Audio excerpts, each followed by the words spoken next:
Also have to remember these guys, they lie easily. I get all these fraud things that come across my desk, dozens and dozens of them every single year. They never go away. I'll read this to you. You don't have to read it on the screen. But this was a recent one, February 8th, 2018. Hedge fund manager uses his name to tell a $4 billion lie. According to the SEC's complaint, Nicholas Genovese falsely stated that he managed $4 billion of the Genovese drugstore family assets. He also falsely lied, that his hedge fund investment advisor had $30 to $39 billion of assets under management, when in reality it appeared to have less than $10 million. The SEC charges that Genovese also falsely lied, that his advisory firm had between 42 and 60 employees, when in reality it had less than 10 employees.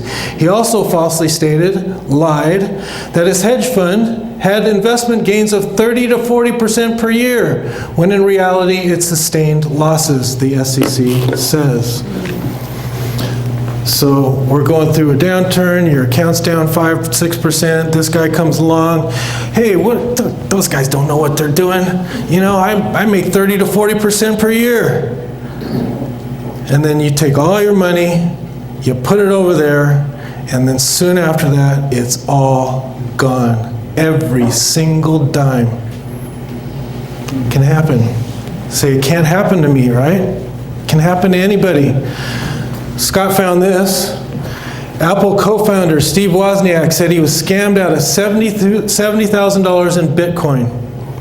Gone out of his little Bitcoin wallet. A little wallet for him, right? $70,000. This is February 27th, 2018. Just happened. Just happened. Can happen to anybody. The sociopaths in the financial industry, you know, they prey on investors. They prey on their wish fulfillment, their emotions. This was Alan Stanford in his CD scam, but all these guys, they dress nice, they're really nice people, you know, they smile when they're taking your money, yeah, and they're very, very convincing. And everything was okay for a while until all of a sudden one day, it's not. The Bernie Madoff scam went on for 20 plus years. Some of them are short, just a few years, but they all go on for a while until they come crumbling down. All the false hopes and empty promises. Here's just a few of the Stanford victims. Well, you know, we're one of thousands of families across the United States that's been caught up in this Stanford thing, and we invested in an American brokerage firm that was regulated by the SEC, that had brokers that were members of FINRA and the SIPC.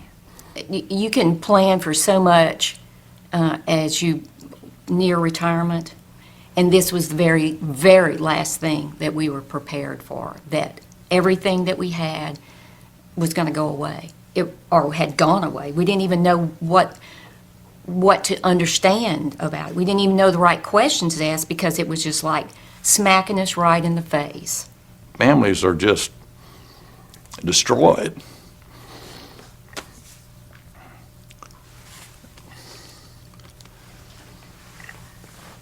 And at our age, try to go out and find a job.